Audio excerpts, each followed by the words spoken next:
આ કોઈ મામૂલી બુક્સ નથી આ કે જેને એક પાટલા પર મૂકી દીધી, એની પર ફૂલનો હાર પહેરાવી દીધો.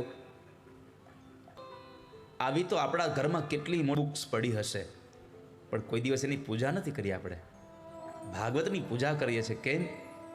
ભાગવત એ ભગવાનનું વાંગમય સ્વરૂપ છે. પરમાત્માનું વાંગમય સ્વરૂપ શું કામ બન્યું? મારે તમને કહેવું બહુ આવશ્યક છે, કારણ કે જ્યાં સુધી પરમાત્માનું વાંગમય સ્વરૂપ છે તમને ખબર નહીં પડે, ત્યાં સુધી તમને આ માત્ર પોથી તમને ખાલી એક બુક્સ લાગશે. ઓહો, બહુ જાડી ચોપડી મૂકી દીધી છે, એક જાડું પુસ્તક મૂકી દીધું છે. આ પુસ્તક નથી. જ્યારે ભગવાન કૃષ્ણ 125 વર્ષ આ ધરતીમાં રહ્યા અને પ્રભાસ ક્ષેત્રમાં ઠાકોરજી યાદવા સ્થળીમાં તમામ યાદવો મૃત્યુ પામ્યા, અને પછી પરમાત્મા જ્યારે સ્વધામગમન થતા હતા ત્યારે ઉદ્ધવે એક પ્રશ્ન કર્યો, પ્રભુ સતયુગ ત્રેતા અને દ્વાપરમાં તમે હતા તો ધર્મ તમારા શરણે આવ્યો હતો, આ સંસારનો જીવાત્મા તમારા શરણે આવ્યો હતો, પણ કલિકાલમાં તમે નહીં હોવ તો ક્યાં જશે આ જીવ?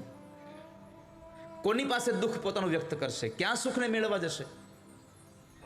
એવા સમય ભગવાન કૃષ્ણએ કહ્યું કે ઉદ્ધવ, સતયુગ ત્રેતા અને દ્વાપરમાં હું પંચમહાભૂતના શરીર સાથે હતો, પણ કલિકાલમાં હું પંચમહાભૂતના શરીર સાથે ભલે ન આવું, પણ કલિકાલમાં મારું આ દિવ્ય તેજ હું વેદ વ્યાસે લખેલા 12 સ્કંદ 335 અધ્યાય 18,000 શ્લોક 5,76,000 અક્ષરોથી ભરેલા આ દિવ્ય ગ્રંથમાં મારો આ તેજ પધરાવતો જાઉં છું, અને કલિકાલમાં ભાગવત મારું વાંગમય સ્વરૂપ કહેવાશે.